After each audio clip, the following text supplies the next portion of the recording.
안녕하십니까. 안세요 대표 박인종 회사입니다. 오늘 이제 428강 특강인데 세금 얘기도 약간 곁들이지만 우리 현재 경제에 대해서, 사회에 대해서 좀 말씀해 보겠습니다. 주택 등 부동산 가격이 오를수록 99억 국민은 불행하고 청년은 좌절해서 창업이나 연애나 결혼, 출산, 육아를 모두 포기한다. 이런 얘기죠. 이 얘기는 뭐냐면 이들이 기득권 부모가 자녀의 미래의 값을 다 땡겨가지고 다 취하는 거예요. 물론 이제 어떤 집에 있는 바로 아버지가 자녀한테 맞상대는 한 건 아니지만 전체 국민으로 모아볼 때는 그렇다는 얘기죠. 그래서 신문에도 이렇게 집값 폭등에 끊긴 웨딩 마치, 네? 혼인이 최저다. 이게 2020년에 2021년도도 마찬가지가 될 거예요. 집값이 너무 비싸니까 결혼을 하려도 서로 잘 안 되는 거예요. 왜냐면 그냥 혼자 살거나 부모 밑에 살 때는 그냥 캥거루로 살고 혼자 그냥 조그만 곳에 사는데 결혼해서까지 그렇게 공색하게 살고 싶은 사람은 거의 없을 거예요. 좀 더 폼나게 이쁘게 하다 보면 집의 규모가 1인이 살 때보다 2명이 살면 2배가 아니라 2.5배로 커질 수도 있기 때문에 값이 이제 문제가 되는 것이죠. 그래서 이렇게 폭등한 값이 바로 아예 만남도 꺼려지게 만들어요. 내가 상대적으로 가난하지 않느냐?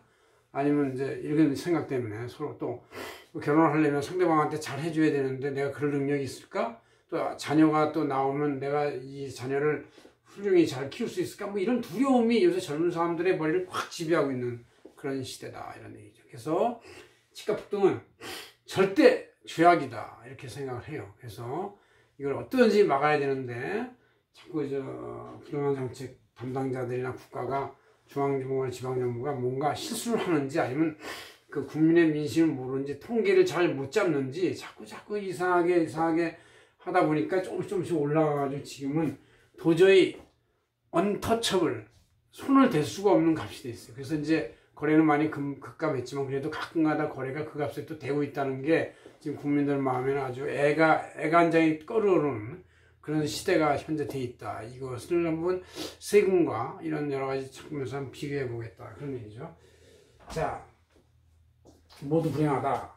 그럼 1%는 왜 불행하지 않느냐? 1%는 여기 가장 높은 값을 갖고 있는 마지막 사람들이, 이 사람들은 여기서 끌어잡아당겨서 주서 밀려서 팔거나 징여를 해가지고 졸업을 하는 사람들이 있어요. 이런 사람들은 이 중간에는 없습니다. 1%. 물론 가끔가다 한 명씩 이제 나도 이제 다 팔고 지방으로 떠나겠다, 귀농하겠다, 이촌하겠다, 이제 이렇게 하는 사람도 있지만 그래도 거의 큰 아주 30억대 이상의 집을 가진 부자 1%만 그냥 졸업하면서 행복하고 나머지는 전부 다 불행해요.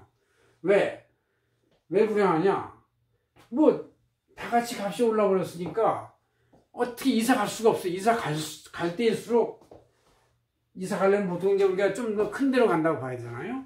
그래서 이제 여기서 가려고 하면 그 다음 집으로 가려면 이게 옛날에는 오르기 전 상태는 요만큼만 조달하면 됐는데 이제는 이게 크게 조달이 됐어요. 옛날에 이게 1억이었다고 치면 지금 이게 3 내지 4억이 되는 거예요. 이 연끌을 해야 돼요. 젊은 애는 연끌을 해야 되고 나이 드는 사람도 이게 이 3, 4억이라는 돈이 어디 금방 있습니까?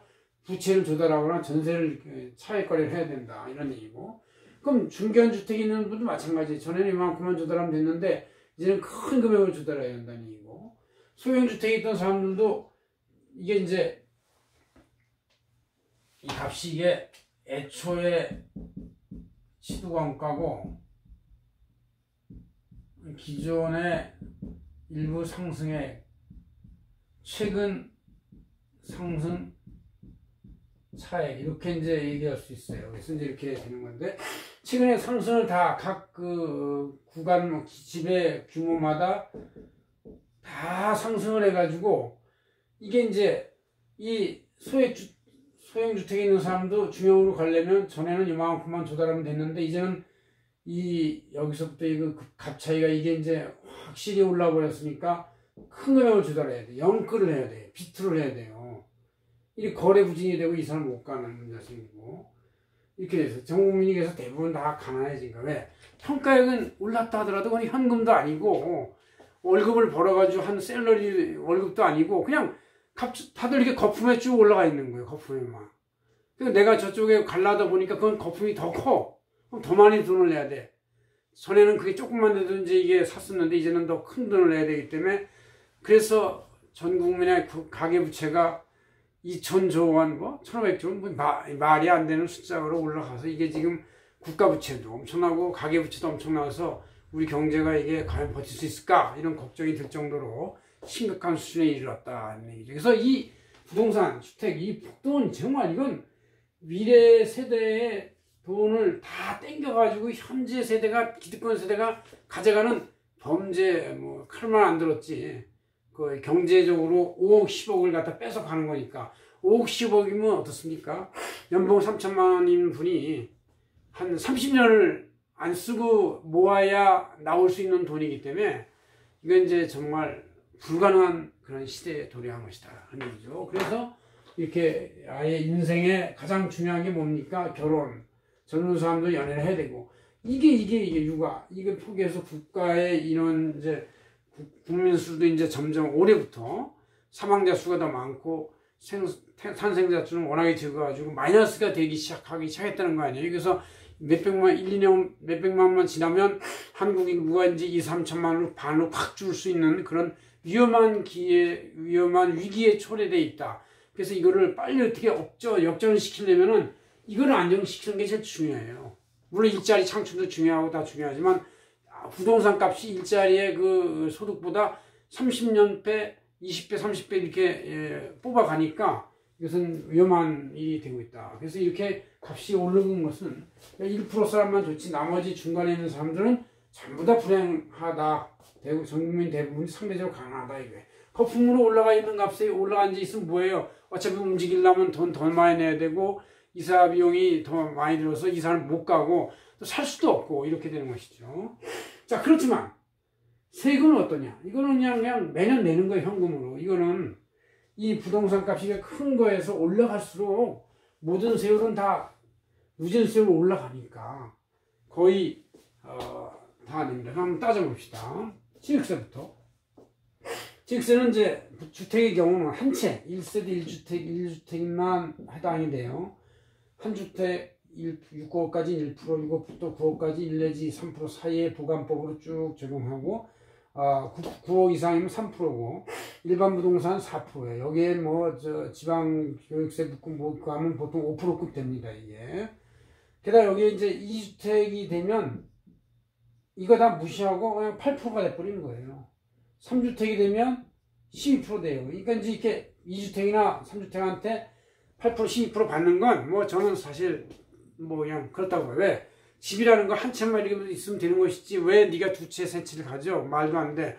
아예 주체, 경제 주체가 바뀌면 몰라도 자녀가 바뀌면 이렇게 선지금 맞는 것 같은데 한 주택에 대해서도 만만치 않아. 이게 다 옛날에 다 기준시가나 과세시가 표준을 하던 시절의 세율을 그대로 갖고 있는 거예요. 그래서 이제 이것도 굉장히 부담이 되고 제한세는 이제 뭐 지역개발세니 뭐 이런 것까지 포함해서 제한세의 2배쯤 붙어요. 그래서 연간 1일 가구당 400만 원 정도 나오는데 웬만한 주택 갖고 있으면 자 그래서 6천만 원까지 0.1%, 1.5억까지 0.2%, 3억까지 0.2%, 3억 초과부터 0.4%인데 대부분의 요새 서울의 아파트가 중위값이 얼마입니까? 10억 이렇게 되니까 10억에 0.4%하면 얼마예요? 한 400만 원 정도 되죠. 이렇게 딱 되는 거예요. 그래서 보통 제한세 0.4% 정도 나오니까 400만 원 정도 되고 그 제한세에다 또 이제 종합부동산세 원래는 부유세 개념인데 지금은 아파트 값이 다 서울에 있는 중위값이 옛날에 4억이었는데 지금 9억으로 2배가 올랐어요. 그러니까 거의 다 이제 이 종부세를 내게 되는 거예요. 반 이상이. 인별공제 6억. 1주택이면 이제 그보다 3억 더해서 이제 9억을 공제해주고, 왜냐면 이 공제 금액은 부유세 개념이기 때문에 이 정도의 집은 부유자가 아니다 이런 뜻이고, 또 이 정도에 대해서는 이쪽에서 이미 정부 제한세를 다 합해서 뭐 10억에 대해서 100만 원 냈는데 또 부과하면 이중과세니까 왼 따구 오른 따구도 때리는 거라서 이건 정말 가혹하죠. 이걸 빼줘요. 그래도 양심적이죠. 그렇지만 집값이 워낙에 더 비싸서 2, 30억이다 호가를 하니까 문제는 이제 이게 6억을 빼고 9억을 뺀다 하더라도 나머지 던지기 있다는 얘기예요. 그래서 3억까지 0.6%, 6억까지 0.8%, 12억까지는 1.2%. 보통 이제 이거 빼고도 10억 정도에 있으니까 1%를 평균으로 치면 얼마입니까? 10억에 대한 1%면 1,000만 원이죠. 그러니까 1,000만 원. 근데 이제 1,000만 원까지 감면도 있고 약간 뭐가 있어가지고 한 600 정도 되는 것 같더라고요. 그래서 재산세하고 종부세가 웬만한 중산층의 서울에 있는 집들은 더하면 400 플러스 600만 원 하면 1,000만 원이 돼요. 1,000만 원. 1,000만 원은 두 달치 월급 같은 거예요. 거기다가 월급에는 4대 보험이니 건보료 등등이 붙어가지고 적어도 20%가 뛰어나가잖아요. 그럼 이제 총 그로스 연봉, 총액 연봉에서 20% 뺀 나머지 80%를 받아가는데 소득세까지 하면 또 한 10%, 70%밖에 안 되는데 70%에서 이 연봉, 600이라는 세금은 그냥 액면 그대로 내는 거예요. 그러니까 월 소득이 500인 사람이 두 달치는 1,000만 원이잖아요. 1,000만 원에서 30% 뛰면은 700을 받아요. 700을 다 내는 거예요, 이게. 그러니까 두 달치 연봉의 순액을 그냥 세금 내는 거예요, 그냥. 왜? 너 이 집이 이렇게 잘 무너지지 않고 있는 걸 국가가 잘 방어를 해서 다 내는 거다. 뭐 이렇게 생각하는 것이죠. 뭐 그런 면도 좀 있긴 있는데 그거의 치가 너무 크다. 이건 또 캐시로 나가는 것이다. 아까 자기 집값 상승은 대부분 평가액만 증가한 거기 때문에 현금도 아니고 이거는 이제 거품에 불과해. 니꼬르 거품에 불과한데 세금은 현금으로 나가는 거예요.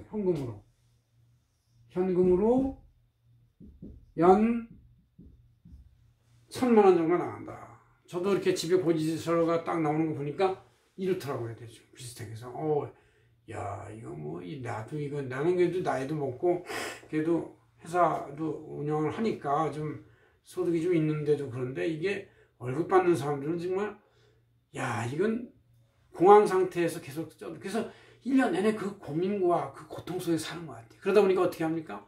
안 되겠다. 부족한 돈을 주식으로 메꾸자 그래서 주식 투자를 막 하는데 주식은 또 맨날 올라가는 것도 아니잖아요. 올라갔다 내렸다 그 중에서 외국인과 기관이 다 벌고 이 소액 투자자인 개미들은 조금밖에 못 벌거나 잃어버리고 이렇게 되는 경우가 생기는 것이죠. 정말 참 젊은 사람들의 현재 상황이 정말 복잡한 것 같습니다. 저희들 때처럼 열심히 일만 하면 되는 그런 시대가 아닌 것 같아요. 그럼 이제 이거에 대해서 이렇게 고민을 자녀가 하니까 부모 입장에서 볼 때 증여를 해주자. 이제 요새 그래서 얼마 전에 매월 강남의 증여권이 한 50건 내지 100건이다가 근간에 한 2월, 3월에 아마 6월 1일 그 종합부동산 합산과세를 앞두고 막 던졌나 봐요. 그래가지고 800세대, 800건, 900건인가 이렇게 됐다는 뉴스가 나왔습니다. 증여를 하는 것이에요. 증여는 10년 단위로 합산하는데 자녀 공제액이 5천밖에 안 되니까 5천 뺀 나머지에 대해서 1억까지 10%, 5억까지 20%, 10억까지는 30%, 30억까지는 40%, 30억 초과액은 50%인데 여기에 있는 웬만한 집들 20억짜리, 30억짜리, 10억짜리 이렇게 생각했을 때 증여세가 꽤 나오죠. 예를 들어서 이렇게 되고 양도세도 있어요. 그래서 증여를 하다가 야 이것도 증여세가 너무 세? 근데 난 아버지 입장에서 볼 때는 현금이 좀 필요하네. 양도를 하자. 아까 말한 1%의 순자들 양도를 할 때 양도세는 또 어떻게 되느냐? 원가 당초에 취득 원가 요거 각 그 단계마다 다 있죠. 요거를 뺀 나머지 차액에 대해서 이제 장기보유 특별공제를 좀 빼요. 좀 빼주는 게 있긴 있어요. 그래서 이제 약간 빼주는 게 있고 원가에다가 장기보유 특별공제 빼줘서 이제 그 차액부터 나오는데 1,200까지 6%, 그 다음 15%, 24, 38, 40. 보통 이제 양도소득이 뭐 1.5억, 3억, 5억 이 정도는 되니까 다 이렇게 20, 30억짜리 집이면 10억짜리 집이라도 양도소득이 다 꽤 나와요. 그래서 1억, 3억 나와서 한계세율이 38%, 3억까지는 40%, 5억까지는 42%, 5억 초과에 대해서 이제 10억 초과에 대해서 45%, 10억까지는 45% 이렇게 되는 거야. 이렇게 해서 여기에 지방 주민세 1.10% 더하니까 이것도 보통 그래서 세율은 한 45%라고 보시면 되겠어요. 그러니까 증여세율도 보통 40%라고 보시면 되겠고 40% 아니면 뭐 한참 절약해서 하면 10억짜리 집이면 이제 30%까지 되는데 3 내지 40%다. 그래서 여기 이제 승자인 1% 사람들이 만약에 고민을 할 때 어떻게 되냐. 30억짜리 집이다.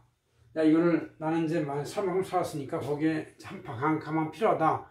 자녀한테 주겠다. 그래서 얘가 나를 효도복양하겠지. 하고 줬어요.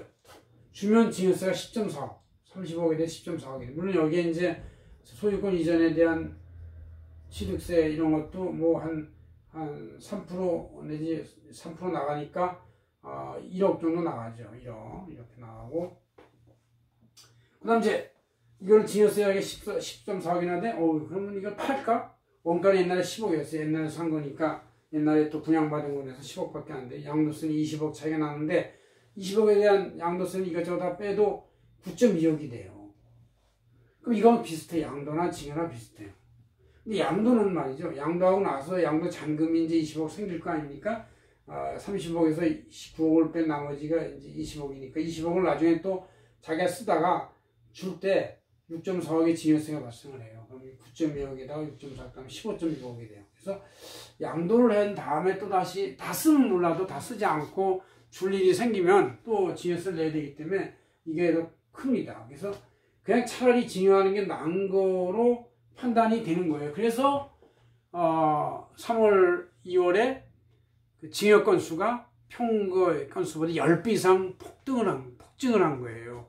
그만큼 이거 다 고민해 봤다는 얘기죠. 회계사나 세무사들이 다 붙어가지고 고민해 보니까 이렇게 나오는데 차라리 증여하시죠. 그 집이 괜찮습니까? 네. 그럼 증여하시죠. 이렇게 나오는 거예요. 근데 그렇지 않고 난 팔아서 현금을 내가 갖고 있어야 되겠다. 그러면 이제 팔고 20억 쓰다가 이제 이렇게 나중에 남는 좀 주면 되는 것이고 아니면 기부를 해야 되고 이렇게 되는 것이죠. 그래서 양도까지 이렇게 되는 것이고 그럼 이제 이 모든 과정을 거쳤는데 난 증여도 안 하고 양도도 안 하고 한 채밖에 없으니까 나 죽을 때까지 갖고 있어야 돼. 그리고 또 여기서 살아야 되니까. 그러면 이게 끝까지 가는 거예요. 상속. 돌아갔을 때까지 일생을 치는 것이죠. 자, 상속에 이제 자기의 현금 재산도 있고 뭐 그때 이런 것까지 공제하고 또 기초유발 공제야 배우자 공제 등등 하면 12억 공제가 됩니다. 12억까지.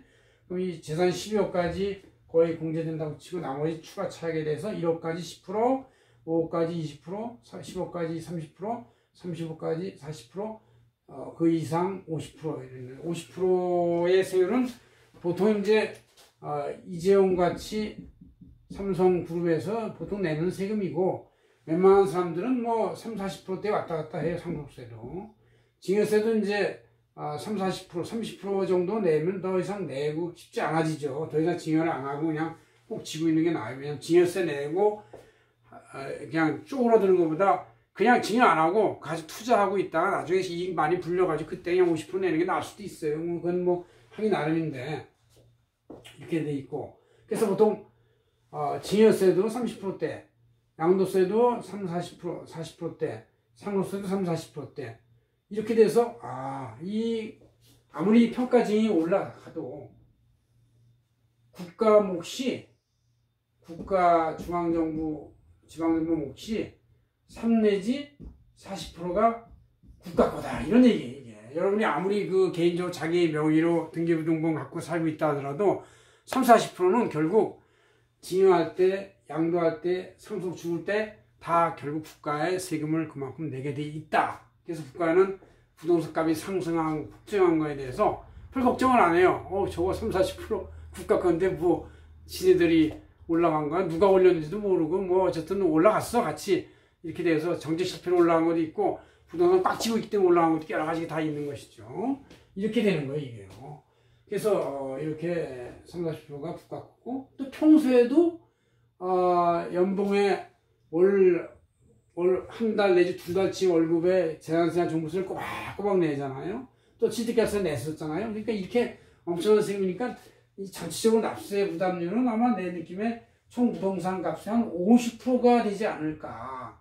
50%가 국가 거다고 생각하면 돼요. 국가는 그래서 이 부동산 값 폭등에 대해서 국민들은 대부분 가난하고 평가액 증가 거품에 시달리고 이렇게 연끌도 해야 되고 온갖 걸 현금으로 제한세를 명세를 내지만 국가는 늘 언제나 이때도 받고 제한세 이거 현금 받고 징여 상속 양도일 때도 한 30~40%를 받기 때문에 마음이 풍원할 수도 있다. 그렇게 보신다. 그러나 국가는 이걸 걱정해야 돼요.